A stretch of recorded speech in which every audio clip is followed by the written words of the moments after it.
One of the more important ideas in social sciences is that of centers and peripheries. Today, it's used for critical theory, but it was common practice to use these terms during the colonial era, so from 1700s up until about the 1900s, right? So in this model, using the older language, right? So the United Kingdom was a clear center, as were places like France and at one point Spain, and then the colonies would have been the peripheries, right? Um, so in this model, the United Kingdom would have been a center, and Hong Kong would be a periphery, as would to an extent so would China at that point, right? So we see that power recedes with distance, right? So the United Kingdom would have a difficult time trying to get the periphery, which was China, to do what they wanted. They needed to establish a place near China to increase their power, and that was Hong Kong. We also see that interests change within this distance. That means that what the center wants and what the periphery wants are usually different things, right? They have different self-interests. Centers are usually trying to align peripheries to their interest, right? So all the unequal treaties, the treaties that gave Hong Kong to the United Kingdom, this was the alignment of interest, right? You kind of get this idea with the Chinese term, the emperor is far and the mountains are high. Sorry. The mountains are high and the emperors are far away. It's capturing the same dynamic. One way it's used today, right? So here's Galtong center periphery model. So the center here would be you have the cities, the rich, the elite, multinationals, right? The top 10%. And then the periphery within the center, right, are the rural areas, the workers, the farmers, the poor. Then this kind of gets into a larger world center periphery model, right? So let's put it in Hong Kong context, right? That you have places like Central and Admiralty that are a center, and then you have places like Tuen Mun, Yuen Long, Tai Po, and they're peripheries. They're further away from the center of power.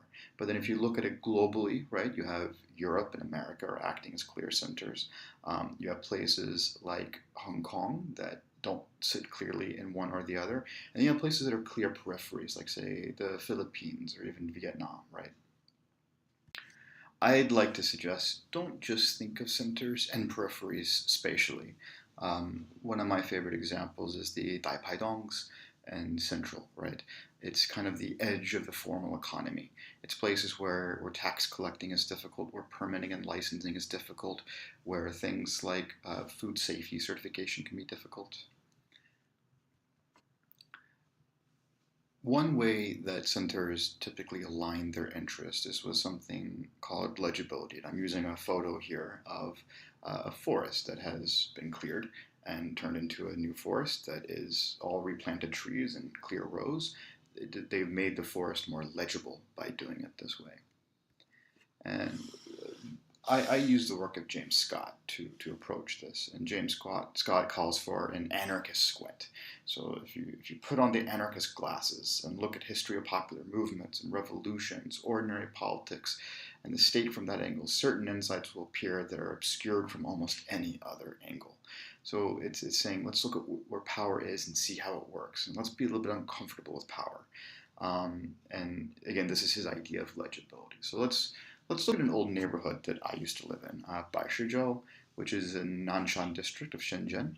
Um, Baishizhou had two very distinct elements. One was the high towers that I lived in. You can see them in the bottom left of that picture.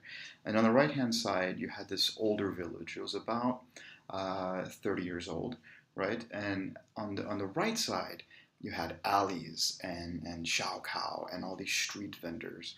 It was very unregulated and unlicensed, right? None of these houses on the right hand side were actually legal. And on the left hand side, you see that was cleared to make way for these high rises that are very clear, very straight, very easy to understand. And here I kind of contrast it more closely. Like here you see one of the Huayuans in Shenzhen, right? Like you clear it, you make these very straight lines, right? The more you make things like this, the more you can administer state power. And let's contrast again with Baishizhou inside the neighborhood, where it's very illegible, right? Questions like, what's the population of Baishizhou? I don't know. I don't think anybody knows. What's the GDP? What's the name of this road?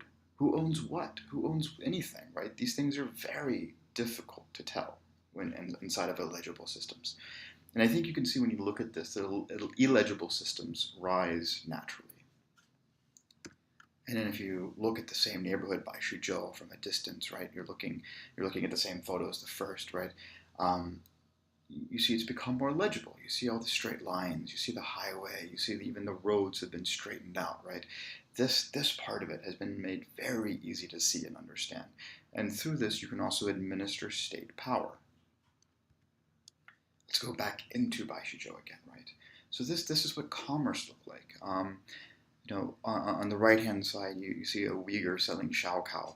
I make a joke. What is tax? Meaning these people, they're not paying tax. They're not following regulations. People like that. It's very vibrant. It's very organic, right? And what we see is that it's being replaced with more legible commerce. Here's a picture of a mall. Actually, not more than 1 kilometer from where that photo of the Shao Kao was. Apple built their first Apple store in China, 1 kilometer from there, right? So you see this, illegibility, this natural organic illegibility, giving way to the more legible. But how do you make the illegible legible? These are some photos of Gangsha in Shenzhen. I think they kind of tell you the story. You have to knock it all down. You have to start from scratch, usually. This is what Gangsha looks like today. It's one of the central business districts of Shenzhen. And if we want to apply this to education, I'm showing here a photo of some kids playing in the woods. Is this illegible learning? Do we know how to measure this? Can we have outputs for this? And let's contrast this with what I think is legible learning, right? Kids in a classroom raising their hand, looking at a clear chalkboard with, inside a classroom that's a module inside of a larger school that has a clear system of control and administration. The larger point is you can implement reforms and changes in this model, this legible system. It's very difficult to implement changes inside the other one.